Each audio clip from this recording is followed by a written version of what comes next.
I'm Al McFarlane. Welcome to the Conversation with Al McFarlane. Glad to be here and glad to have you along as well. Today, we're going to be talking with my esteemed friend and leader, servant of the community, leader of the Minnesota Senate, Senator Bobby Joe Champion. And we're talking first about an important event that he does annually, Music for the Holidays. But beyond that, what's on his mind in the state of our community, the development priorities that he's had as a leader in the Minnesota Senate, what he's seeing in trends around the country, and wherever the spirit leads in this conversation. Before I bring Senator Champion in, I want to invite you and remind you to support the Conversation with Al McFarlane. How do you do that? Go to YouTube, Insight News MN, YouTube, Insight News MN, and just hit subscribe. We're trying to move our subscription to 1,000. We have crossed the halfway mark. We're north of 500. We want to get to 1,000 and do that as soon as we can. You can help. Go to YouTube, Insight News MN, subscribe, and then tell everybody you know, like and share. Let's get this party going. You know, Senator Champion, I've known for a long time, was around when he launched his career in politics to be the state representative for this neighborhood, my neighborhood, North Minneapolis, his neighborhood. We both live here, and watched and supported his transition to the Senate and was elated, like everybody else who knows him, when he was elected the president of the Minnesota Senate last term. And like everybody else who knows him and people who don't know him, but see him work, watch him work, all excited about his ability to deliver money, goods, policy that supports our community. And what he and his colleagues have been able to do this past session, is unprecedented in terms of the financial impact with legacy organizations, with businesses, with health and community serving organizations. And so it's always great to connect with them in a way that, number one, explains both the vision, the results, the outcomes, and the intentions going forward. Our objective is to make sure that you, listeners and viewers and readers of Inside News, are equipped to understand the difficulty, the challenges, but also the joy of success that all are represented in his fearless and tireless work on behalf of our community and on behalf of the state of Minnesota. So with that, Senator Bobby Joe Champion, brother, so good to see you. Though I can't see you, you're going to be joining me audio, but it's good to have you in the program, man. How you doing? You know what? First of all, let me just say thank you for those kind words, and thank you for having me on. And my apologies of not being able to join you by video because I am actually coming from Nashville, Tennessee. I was there for the National Black Caucus of State Legislators, and I must say that I was honored. I was honored to receive an award last night, and one of the individuals honored. And what they were doing, in addition to their big conference, was honoring a number of states where or individuals who are black leading in their respective bodies, you know. And so one of the things I learned, which kind of ties right into what we're talking about, is that I think I'm only the second one or two black presidents or Senate presidents. We have a number of individuals who are first-time leaders when you think in terms of the respective houses across the state. But it's myself and a wonderful African-American woman whose name is Andrea Stewart Cousins, because she has a hyphenated last name, from New York, by the way. And so we had a chance to kind of talk about our successes and what we've been working really hard on here in the state of Minnesota.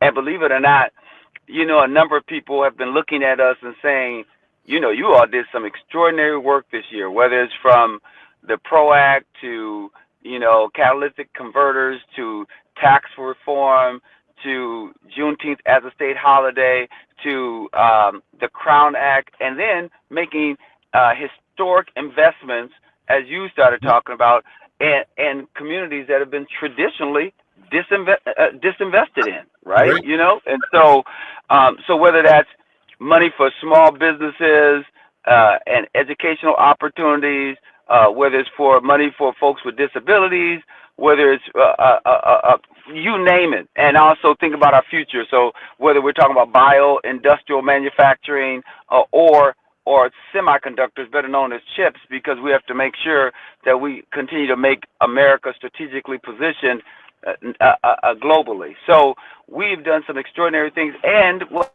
I am proud of is the Promise Act and our bill, because North Minneapolis, and even though I do represent North Minneapolis, the North Loop, downtown, and a portion of Northeast, those communities, especially North Minneapolis, got real investments, right? Whether it's in bonding, whether it's in education, you name it. We wanted to make sure that when we say one Minnesota, that it includes us and not just sort of includes us. Like, it's really intentional. So those are the things that I'm proud of.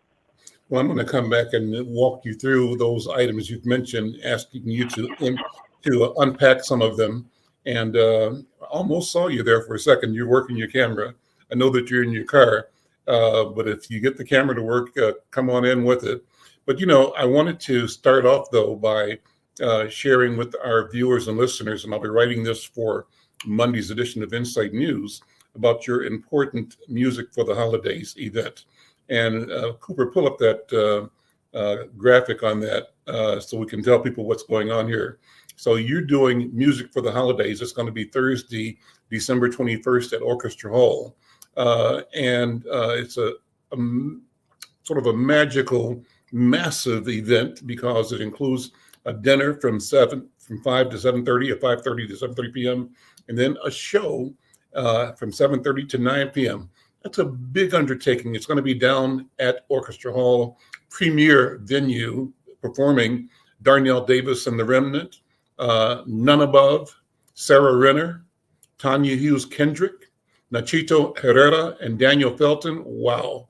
Mariah Miller, Cortland Pickens, and Known MPLS, Known Minneapolis, the Hearst Family Experience, the great Fred Still, Giancarlos and Gabriel Velez, more, I'm going to name them, Cornecia Garman, Elisa Switzer, Wynn Starks, Monique Blakely, Imfellas, Cameron Wright, Medley with Pastor Betty Howell, Lady Bernice Gregory, wow, what a wonderful singer, and the inimitable Shirley Marie Graham, and the First Lady Tessa Johnson. What a group of people. Plus, you got dance performance coming from Le Jolie Petit, the Hollywood studio of dance. Man, what a day. What a day. So why, and what's the value proposition that you're bringing with this marvelous program, Senator? You know, we might have lost the feed, and if we did, that's okay. He'll be coming back with us. Let me talk more about it. Bring that graphic up again. Yeah. So I think this is like, has been an annual event, but it did not happen, I think, in the past 2 years because of the COVID. I think last year there was a weather-related, like a phenomenal storm forecast, or bitter cold, that caused last year's cancellation. I think the previous years it might have been involved with COVID-19. So I think everybody is anticipating the return of this event. Let me take a minute to shout out some of the sponsors to make that bigger again. Cooper, I can see that better.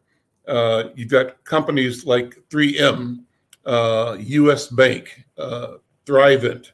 Can you make the picture bigger for me, Cooper? Because I can't read the small type. Well, Bobby Joe, you're there. Well, yes, I'm here. Shout out some of your supporters and sponsors. Give them credit. Well, you know, absolutely. Music for the Holidays, as you know, is a wonderful opportunity for us to come together across the state of Minnesota, not just for one section of our community. It's for us as community, and for us to be able to gather around and create wonderful memories around holiday music, right? And we have recording artists who are all coming in to perform and provide a gift to us, which is the gift of which is their gift. And so we do have V3 and 3M and McFarlane Media and Camel J, and just a cross section of different people, whether it's ESAR or whether it's also U.S. Bank, just to name a few, those who said, you know what, we want to participate in this wonderful community coming together, because we do not want it to be cost prohibitive for individuals to be able to come to Orchestra Hall with their families, no matter if they have 3 people in their family, 2 people in their family, or 6 people in their family. But also, before you enjoy that great music that's going to be done by great and wonderful and well-known artists that's on the stage, there's a sit-down dinner for up to 1,000 people at the Minneapolis Hilton, right, where families can come and sit down. And we're really strategic also, Al, about reaching out to the places like Turning Point or Sharing and Caring Hands or Tubman, so that they can have an opportunity to be there as well. And then that's where some of our great churches step up when it comes to transportation, making sure there are vans or there's transportation available for those folks who may be in some residential place or space, for them to also feel like they are, and not just feel like, but understand they are a part of our community. So we want to make sure that folks, no matter if you're in Edina or Medina, or if you're in Wayzata, or if you're in South Minneapolis or North Minneapolis, we want you to have access to tickets. So tickets become available November 30th, and it's first come, first served basis, as it is when it comes to seating in the facilities as well. And it's at musicfortheholidays.com. So write that down and be ready to ask for your tickets come November 30th. I wanted to take a little extra time, as you just did.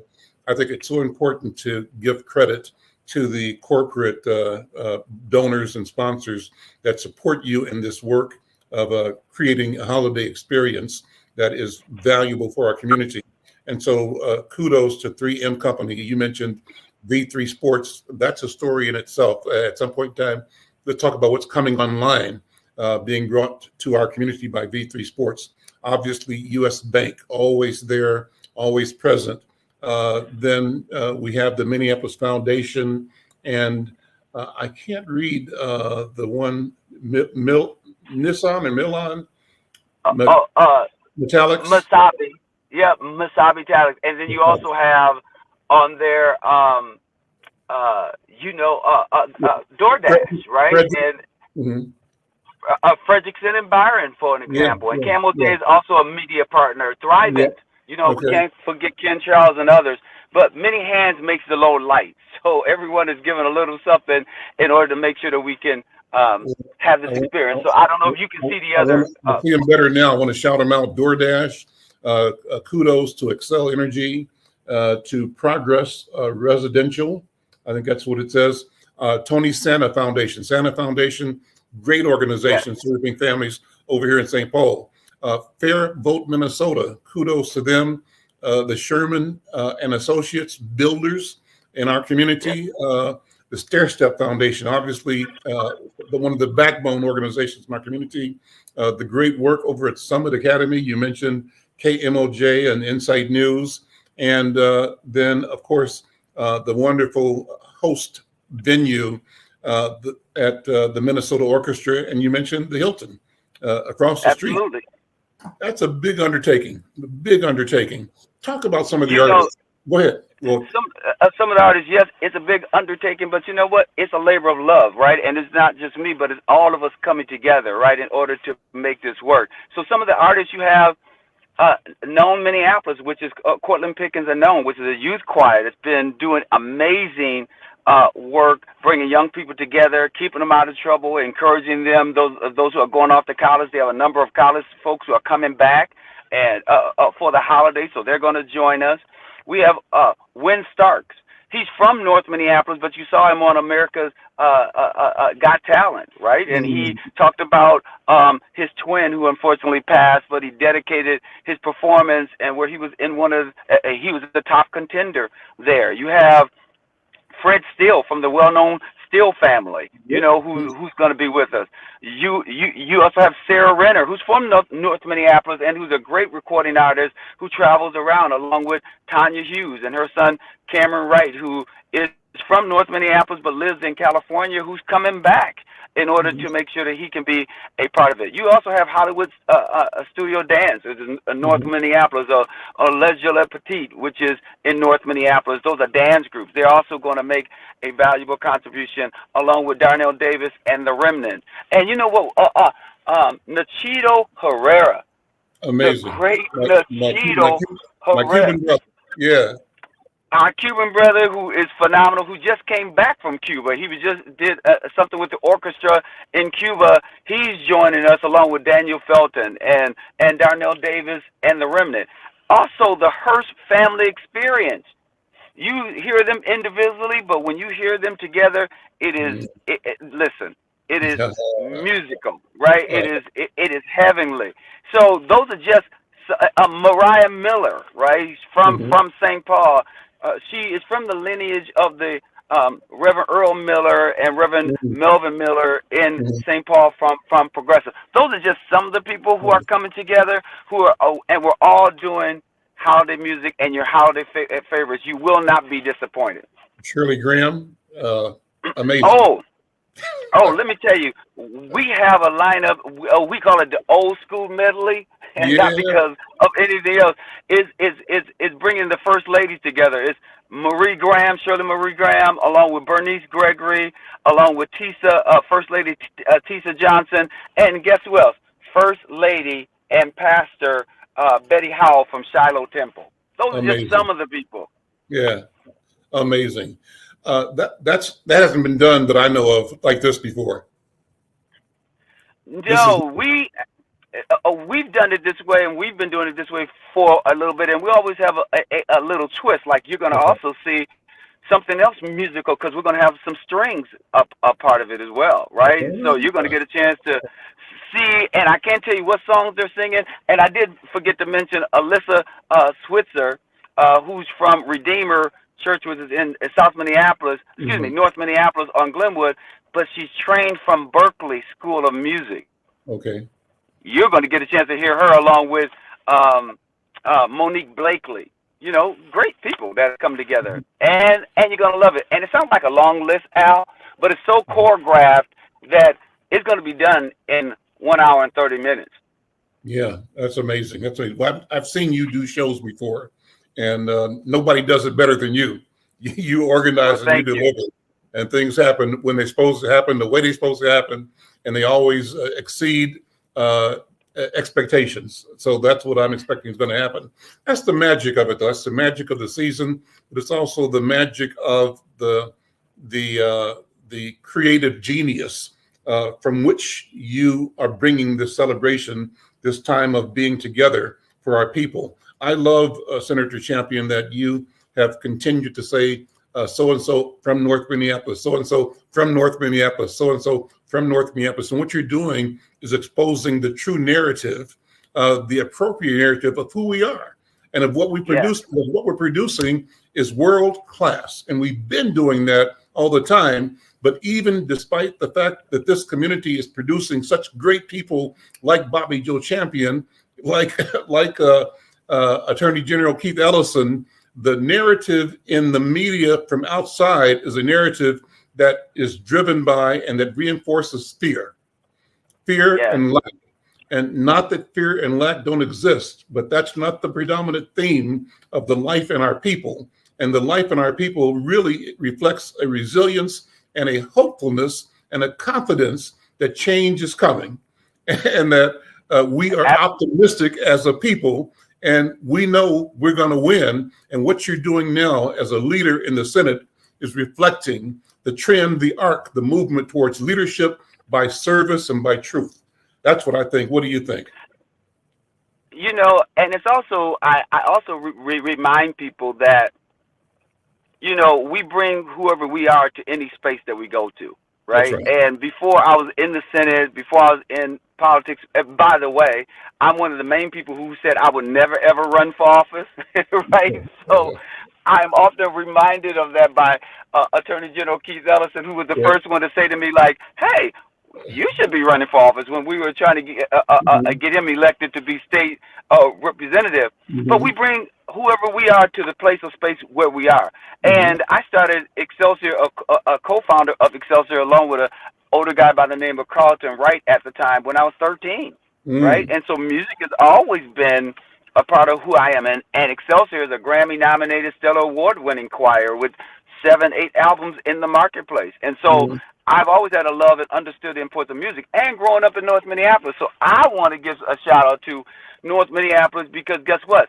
Even when we were at the Way, Opportunities Unlimited, where they had Flight Time, the band in there, when you had Grand Central Station, when you had Prince there, when you had Andre Simone there, you had Bobby Lyle there, you had Sonny Thompson there, all individuals, Terry Lewis and Jimmy Jam, right? Yep. All people who ended up being what?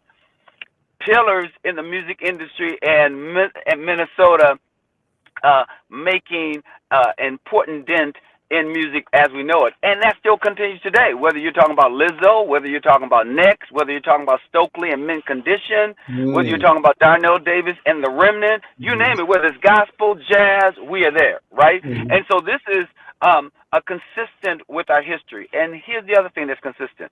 We used to have the Northside Summer Fun Festival and Youth Appreciation Day, that was also known as Freedom Day, which is also became what folks knew as Juneteenth.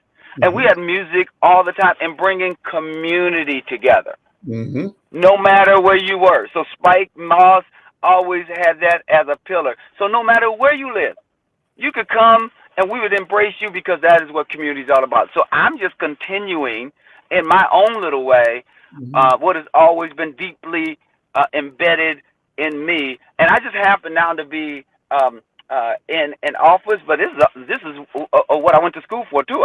I always wanted to be an entertainment attorney, and so that's how I ended up working with Terry Lewis and Jimmy Jam, and bringing community together. Because what we need is love, hope, inspiration, connection, seeing bright lights so other people can ignite their fire and become everything that they need to be. So we are pushing and always pushing against that narrative of North Minneapolis being the negative thing. But I also try to remind people that North Minneapolis is a great place to live, work, and play, as is other places.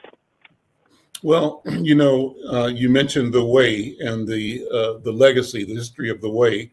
Let me throw something out. It's a little bit of a pivot, but I was talking to somebody, and they were talking about the idea circulating that the 4th Precinct should possibly be moved somewhere else in North Minneapolis. 4th Precinct built on the land where the Way stood and operated for years, and that building should be turned over to the community as the next iteration of the Way.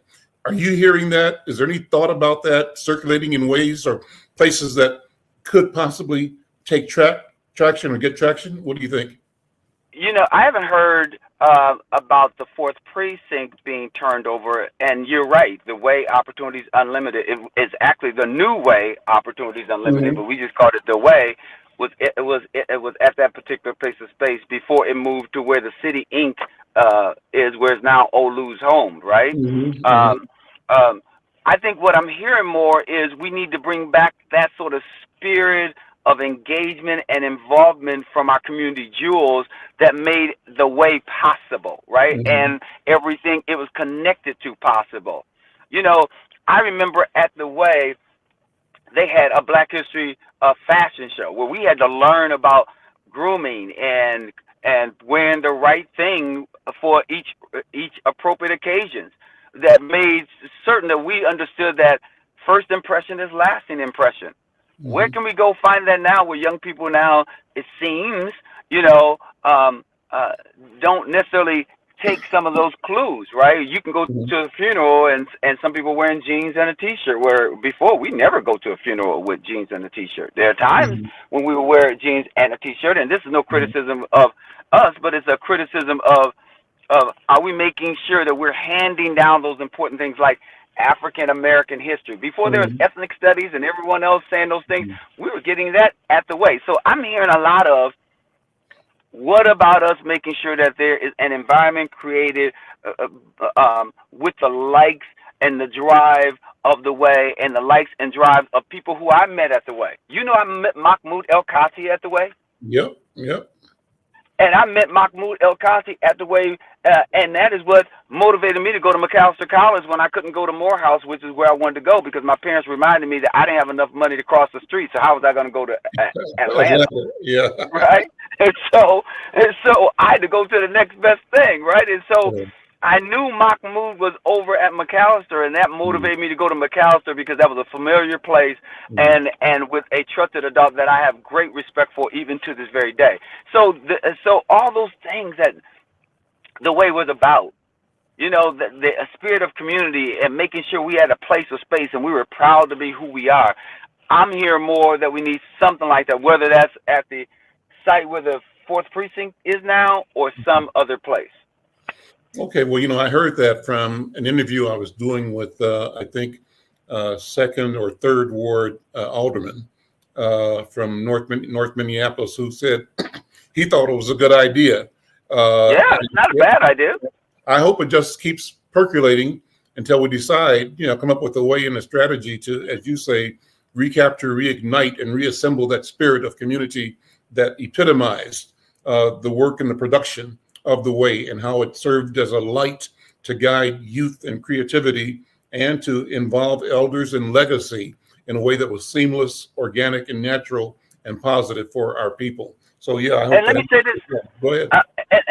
And let me say this, Al.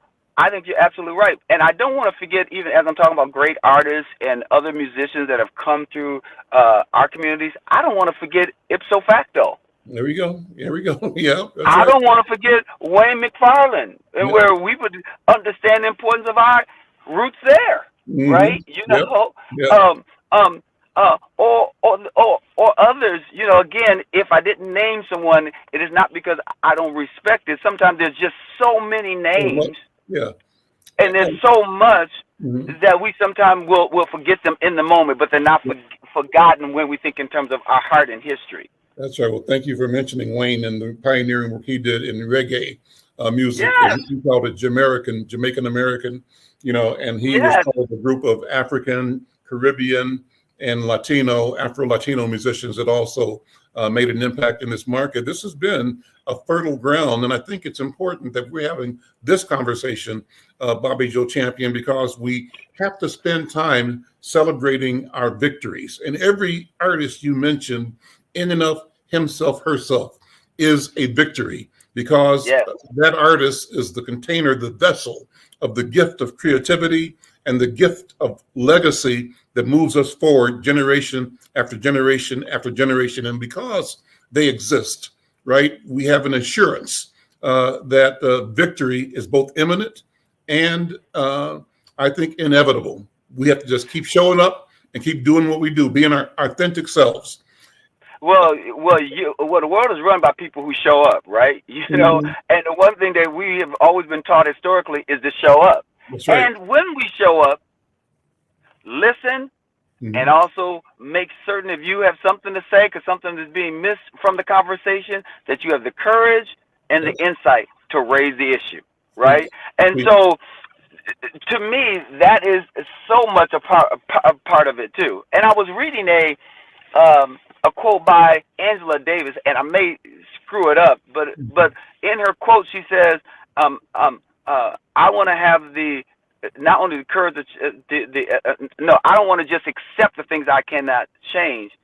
I want to change the things I cannot accept." Right? You know what I'm saying? That's a twist. Whoa. Whoa. Yeah. You know, reading that and understanding and putting in context who Angela Davis is and understanding her history, or understanding that verse was the themed Serenity Prayer. Grant me the to change the things I can, accept those that I can't. She switched it around, right? Absolutely. Here we go. And she says, you know, I want to change the things I cannot accept, right? You know, and so, but that's motivation, right? And so, Al, one of the things that is key, and in every bit of humility I say this, Mm-hmm.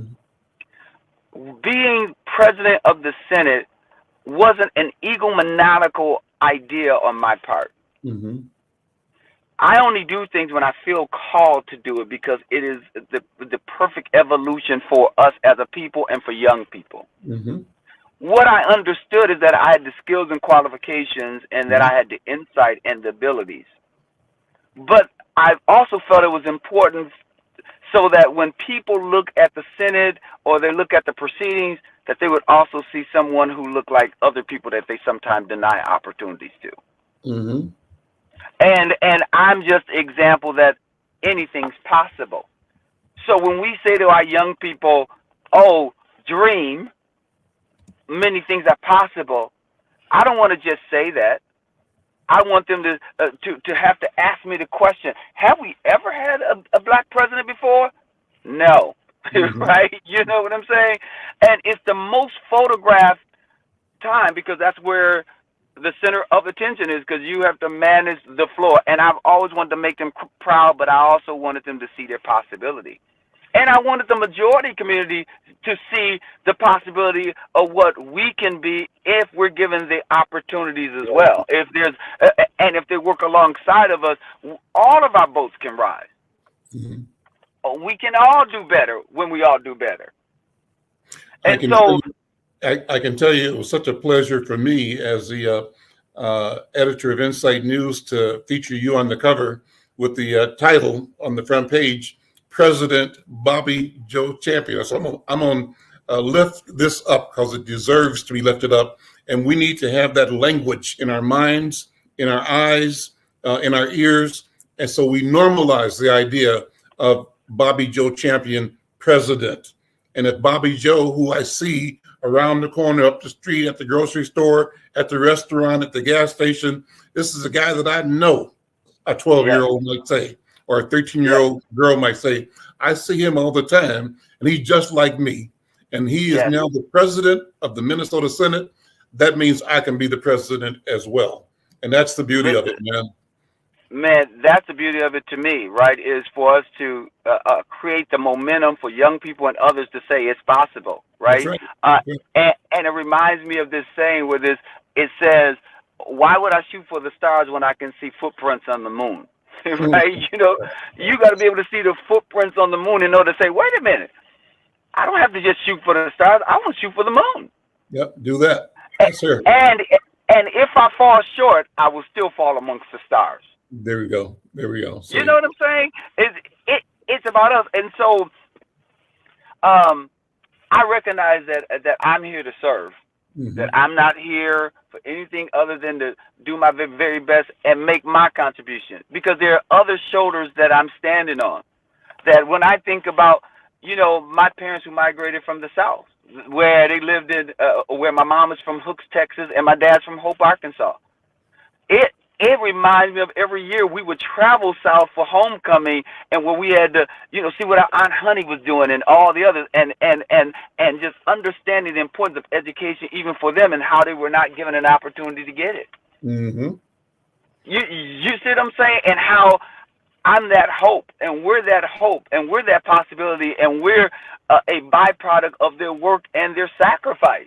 You are the dream. What they dreamed of has materialized in your life and in your work. And that's true. Absolutely. And we have to be conscious of that broadly in our community. Our story of survival and resilience as a people is a testament to that experience. And that we can go anywhere. You know, right. I want it to be normalized for them to say, oh, I'm going to the orchestra. Yep. Oh, there's black violinists, there's cellos, because you know the very first instrument I learned to play was a violin. Uh-huh. I didn't know you. But I'm going to ask you, what do you play? Because I've never seen you play, and I haven't heard you sing. But I know you are a phenomenal choir director, because you put on a show directing the choir. Listen, it is so funny because I first started learning how to play the violin, and then I didn't think it was cool enough, right? Then I went to the cello, and then I didn't think it was cool enough, right? And then I started playing guitar, and I didn't think that was cool enough. I don't know what I was thinking about, but I landed on being a pianist, right? And so I play piano, right? I didn't know that. Okay. Yes. So I play piano, and Al, I sing so low where you can't hear me. You don't need to hear me sing, right? Just as long as those who are much better at it would do it. That's why it also made sense to me, because musically, one of the reasons why I wanted to be an entertainment attorney is because I understood that our people didn't always understand music business. Yeah. And that they would be making all these historic contributions to the fabric of music, And guess what? And never ever getting paid. And it did not take for the Harvard study to confirm for me that there's a nexus between academics and art. Right? So that's why I support the legacy and arts and all the other things, because I understand that if you are operating, on that level, understanding music and rhythms and all the other things, that it sparks your academic side of you as well. That's right. That's right. Music is math. Music is math, and guess what? It is also a part of I call our oral tradition that we would hand down, whether you think about spirituals or whatever that you want to talk about, call and response, or where you talk about any of those other things. You know, the history of music and how we had to use it in a way to have a dual meaning, both for our current circumstances and what we need to do in order to get through it. So music can also inspire us and encourage us, even in the midst of not understanding everything that we see. So music for the holidays is not about my political career, because that's why I don't always talk about it as being senator. I just talk about it as being Bobby Joe as a founder, because I was doing it even before I got elected, because I don't want people to get confused and think it's an opportunity I'm using for some political purpose, because it's not. It's really about community. And that's it's about us. You've been doing, and you've been doing it. Yes. But let's take a second and look at the promotional video. We've got that pulled up and ready to go, and we'll come back and continue this conversation. I'm Al McFarlane. This is the Conversation with Al McFarlane. Bobby Joe Champion here. He's the co-founder of the Excelsior chorus. Is it choir or chorus? We used to be Excelsior Choral Ensemble, then we just shortened it to just say Excelsior. Excelsior, right? And he's also creator, founder of Music for the Holidays. Here's what that's about. Don't miss the annual Music for the Holidays concert, founded by Bobby Joe Champion. It's a totally free, soul-stirring night of music, food, fellowship, and togetherness. Thursday, December 21st, dinner at the Hilton and concert at Orchestra Hall, starring none above Wynn Starks, Sarah Renner, Tanya Hughes Kendrick, Nachito Herrera, Darnell Davis and the Remnant, and so many more. For your free ticket information, log on to musicfortheholidays.com. Oh, that's a cool promo. That's excellent. Wonderful. And we're glad to be supporters, Bobby Joe. Absolutely. Thank you for giving us the opportunity to help lift up and celebrate. I was mentioning before you came on that I think last year the program was canceled because we had a monumental weather event. Yes. I remember that's what it was set to go, and then all of the snowstorm. They closed down everything, and we had to make the decision at the last minute whether we were going to continue and try to weather, for lack of a better word, weather the storm, or whether we were going to cancel it because we want to make sure that people were safe. And so we canceled it, but you still pay money in order to, do it. So get it happen. And then in the previous year or two, how did COVID impact the celebration? What happened is that we had to go to a virtual notion, right? And so we had it aired on TPT. We pre-recorded it with some people. I know one year we took footage from the previous year and sliced it up with a host and so on and so forth. And then last year we did a new recording, but we had to do it again virtually, and then aired again, as I mentioned, on TPT. So, this is great that now here it's all coming together for the marvelous dinner event, 5:30 at the Hilton, and also the program, an hour and a half at Orchestra Hall in downtown Minneapolis. And people simply need to be prepared to go online to request tickets. It's free. That's correct. First come, first, right? And so we want people to know that they should get their request queued up so that they can get their request in at that time. Well, let me pivot back to your political career, and particularly, you mentioned that you were with the uh, National Black Caucus of State yeah. Legislators. Yes. Talk about that. Tell me about that organization and your experience with it. And you mentioned that you were able to network with one of the other leaders of a state senate out of New York. I'm interested in how that interaction occurred and what can happen in terms of collab, sharing your information in the future. Well, so the National Black Caucus of State Legislators is an organization that's been around for a long time, right? And its mission is to bring together black legislators from across the country so that we can talk about policy and issues of concern for black Americans, and come up with strategies as to advancing those issues, whether it's in your own state or you're using someone else's success as a way to help encourage you or give you insight as to what you can do in your own state, right? And so they have both two conferences. They have their annual conference, which is in some state or some place. This year was in Nashville, Tennessee, and it's still going on now. That is usually the last week of November into the first week of December. And then they have a mid-year someplace in June, which is smaller than this larger event that they do.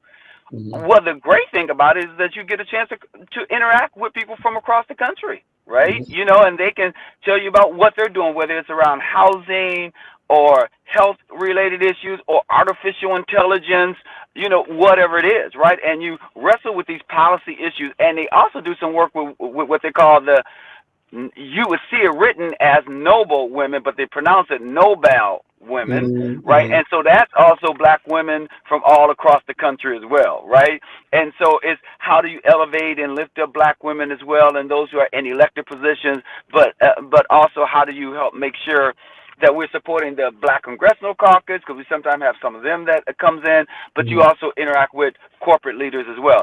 So the interaction that I talked to you about just earlier about was a person from New York, last name Hesty, who's the Speaker of the House in New York. Mm-hmm. I told him I knew the Senate President for New York because she and I were on Senate President's trips, and she and I connected and had a chance to talk about a cross-section of things, from policies to fundraising to whatever it is, right? And I told him that I knew her. And he says, you know what? I believe that you and Andrea Stewart are the only cousins, and that you guys are the only two black presidents in the United States. Mm-hmm. Senate presidents. Mm-hmm. Mm-hmm. And she didn't get a chance to come to this one because she was doing something else. And now I'm having that research. Mm-hmm. Uh-oh. We lost the feed. You'll probably have to reboot and come back in a second. I'm Al McFarlane. This is the Conversation with Al McFarlane, having a great conversation with my friend and my representative, State Senator Bobby Joe Champion, and talking about a variety of things. We primarily were here to promote the Music for the Holidays event, something he's been doing for a number of years, and it's coming back to a full force presentation coming up in December. We want to make sure that you know about it. Put the slide up again, Cooper, with the details of it until we get Senator back. So it's Thursday, December 21st at Orchestra Hall. And let me tell you that doing an event at Orchestra Hall is no little feat. It's a massive feat to make it happen. But Bobby Joe Champion, experienced as he is in producing and directing for community and in art and in culture, as the leader, co-founder of Excelsior, a celebrated Grammy-nominated, Stellar Award-winning musical ensemble based here in Minnesota. He's been at this for a minute and produces programs that are flawless, impactful, inspiring, that motivates you to keep on being your best self. Well, in that spirit, Music for the Holidays takes place Thursday, December 21st at Orchestra Hall. And it's going to be an event that includes, before the actual music performance, a free community dinner. I heard them say they're going to be having dinner for 1,000 people at the Hilton Hotel, which is straight across the street from Orchestra Hall. So I think tickets will be available. It's free, but you have to have a ticket starting November 30th. And we'll put up, you get a ticket by going to musicfortheholidays.com. So put that down, bookmark it, get ready to,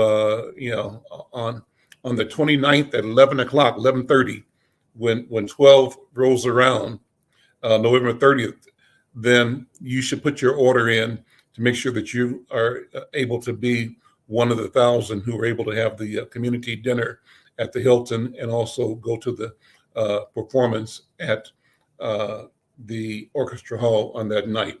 The dinner is going to be from 5:30 to 7 p.m., the show from 7:30 to 9 p.m., and it's a big show. It's a star-studded show, and as Senator Champion was saying, it elevates and celebrates this wellspring of talent, of knowledge, of genius that really is the true character of our community, North Minneapolis in particular.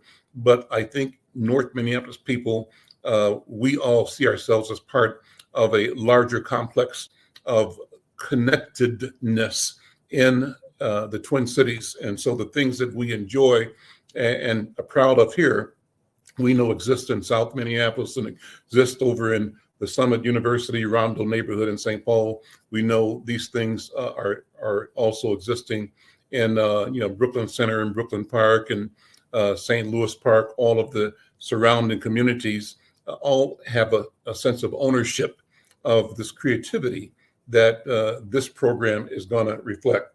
So we're going to see if we can get Senator Champion back on. We lost the feed for a second.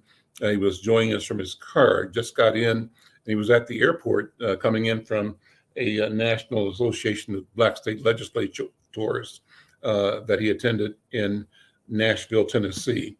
So we're so glad that he was able to jump in and be with us for this program. And we were talking about other events that he's been working on.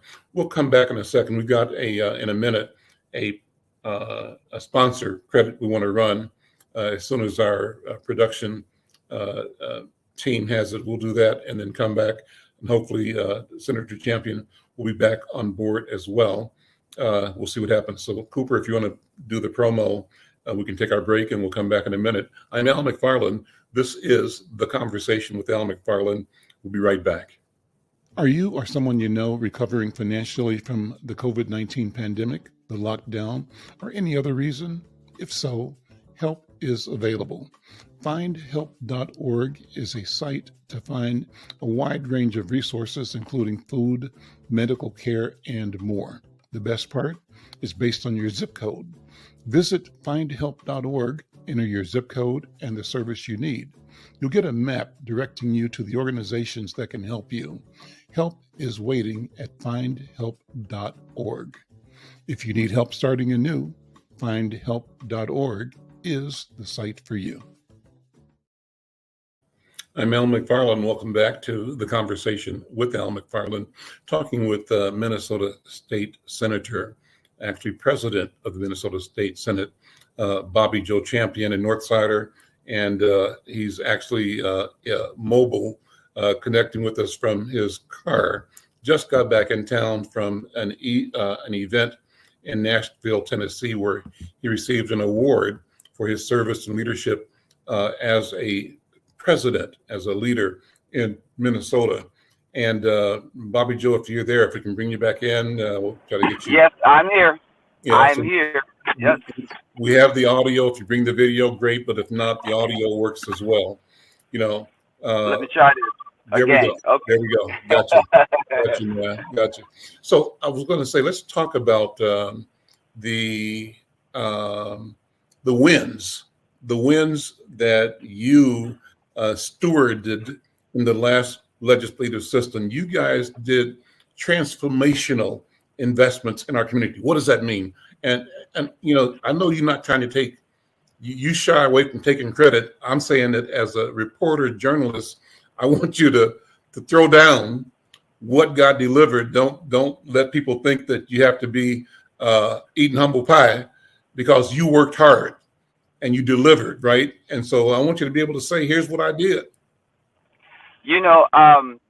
Again, thank you for saying it that way, Al, because it is true that it takes all of us in order to make these things work, right? Mm-hmm. And so just some of the things that we delivered, like for an example, not only just president, but I'm also chair of Jobs and Economic Development. And that doesn't usually happen, that a president is also chair, of a major budget area. Mm-hmm. So we were able to deliver through my committee, investments across our state. In North Minneapolis and South Minneapolis, for an example, businesses in St. Paul, right, in our African or other communities where there are language issues. How do we make sure that there's true economic liberation, and or at least be on the pathway to it? That bill that I championed, we spent roughly $968 million,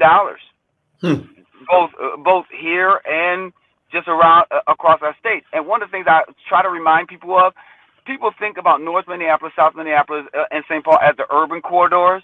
But if you go to Cass County, or you go to Stearns County, or you go to Rice County, you'll see people that look like me and you there too, right? And so there's investments that we made in those communities around, daycare as well, because guess what? Child care is a big issue across our state, right? And then, of course, people living with disabilities. How do we empower them in order to be able to work and make a livable wage, right? And help them, fulfill their dreams. And so one thing that's different about the money that we did this year, too, even in the Promise Act, there's a pot of money specifically for North Minneapolis, specifically for South Minneapolis, specifically for St. Paul, specifically for our out-state folks or our rural communities and suburbia. And everything that we did in that bill was about making sure investments happened all across the great state of Minnesota, and includes our neighborhoods as well, right? Because traditionally they help everyone else, but they wouldn't help us, right? They wouldn't make those investments for us. So that's historic. And I mentioned some of the other things earlier, when I think in terms of making sure that was substantial investments in education. Higher ed, for an example, was a big thing I pushed earlier, and then I was not happy with some other things. But higher ed, so that individuals could go to college in the state of Minnesota if they're a Minnesota college student, a high school student, and they want to go to college in Minnesota, well, they can go for free. If they meet the income eligibility, and it's not just for those who are super poor, it's also for middle class families too. Because we've been seeing a decline in 18 to 24-year-olds going to college, and if they did go to college, they were going out of state. And they believe that if you go to college out of state, your chances of returning to Minnesota diminish, right? And so how can we keep them here so they're not just going to North Dakota State or South Dakota State or Wisconsin or Atlanta? What can we do to keep them here and invest in those students and be very intentional about that, right? So higher ed, more money in education. We also made great investments around mental health issues and initiatives, whether that's Wellspring or others. We understand that mental health is an issue that we have to deal with in real time, whether it's young people, whether it's adults. We need to remove the stigma around people getting support of counseling and therapy and those things, right? I also made, big investments around bonding. So we got B3 who have also committed their own revenue as well, but we joined as a partner on the state level, in order to make sure that they can bring an instructional pool to Minneapolis, North Minneapolis, also business incubation, but also an Olympic style pool too, right? And so it's a full concept that Erica Binger and others have been working very hard on that I think is important. So whether we have money in bonding for Neon, V3, you know, META, NDC, you know, that list goes on, and it's full, and it's robust, and it's comprehensive, right? So how do the targeted recipients of these resources become aware and utilize and engage the resources? What's the strategy for that? Well, you know, this is one that we're doing right now. I'm out talking about it. We've been on Camel J talking about it. We've been asking different community organizations to reach out to people in their reach to tell them about it, and be very intentional about the message, right? You know, and so that no one gets left behind. And so there's a ramp that leads up to the grants, because they're grants and some loans, but the majority of it is grants. And people are like, well, why didn't you do more money around just development alone? Well, because a vast majority of our businesses are small businesses, like really small businesses. How do we help move them from being a small business to a medium-sized business? How do we stabilize them, right? And so, and then I also said, well, why not let the city and others do the other parts that we're not doing, right? So we don't have to have we don't have to be the answer for everything. We want to make sure that we are making it a valid and real contribution. Hey, one of the other things I'm proud of is that we have an office for missing and murdered Black girls and women, so that they become a priority when we think in terms of their lives. Because guess what? We often are told through actions that their lives don't matter. Right. We need to make sure that there's a clearinghouse and there's intentionality around respecting and honoring. Prioritize. That's right. Yeah. Exactly. So that is something that I was also the chief author of. And then, of course, continue to move the stuff for the African American Family Preservation Act, whether it's, I mean, that is a huge issue even when we're dealing with child protection. I am continue to push around child protection because there's these family separations. But let me tell you this, the Crown Act, right? You know, you may look at me, and if you can see me, that I may not have hair on my head, but I want to make sure that people are entering the workforce and are not discriminated against if they want to wear their natural hair. How do we respect that? You know, restore the vote. I've been the chief author of that and got that across the finish line with Senator Zainab Muhammad, right? It's something I've done up to that point, but she talked about she wanted to, you know, do it too, and she was a great partner in order to work with, so she could also learn from me and I could learn from her. But at the end of the day, we wanted to get this policy across the finish line, and we did. 55,000 new voters eligible. Yeah, so for restore the vote, and she helped with driver's license for all, but you're right, 55,000 new voters so people can vote if they're not incarcerated. They're paying taxes, they're raising children, they're doing all these things, so we want to make sure that we are respectful of that. So restore the vote, I was the chief author of, and Senator Muhammad helped with the driver's license for all, because that's something that was important. Housing, you know, we wanted to make sure that there was more money available for people for housing, and specifically in North Minneapolis, I helped put forth money for 9,000 equities with Bill Wealth, Minnesota, and David. Emerging developers, you know, as well, because you have a lot of development that happens in our communities, but it's usually done by people who don't live in our communities. That's right. How do we develop that bench so that capacity is intentionally a part of our fabric, right? So I can go on. There's so much more that I know that I'm missing, but it is important for us to gravitate to, celebrate, and just make sure that we are doing everything that we can in order to make sure that people are get it. Paid family and medical leave.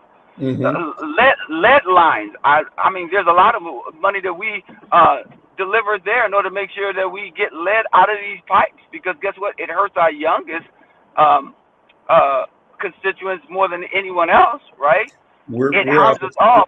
we're out of time right now, Senator Oh, Champion. Listen, what a wonderful conversation. But let's come back and follow up, because I only touched the surface of the questions I want to yeah.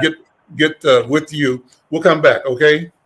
And I'll make sure that I'm on my computer and not trying to hightail it from the airport to try to talk to you. So accept my apologies for that, but it's only because you're important to me and I wanted to be here. This makes it like cinema real. This makes it even more exciting. So it's successful, and thank you so much. I'm Al Thank you McFarlane. again. This is the Conversation with Al McFarlane. Thanks to Senator Bobby Joe Champion. And make sure you're ready to push the button to apply for your tickets for Music for the Holidays. We'll talk to you later. Take care. Bye-bye.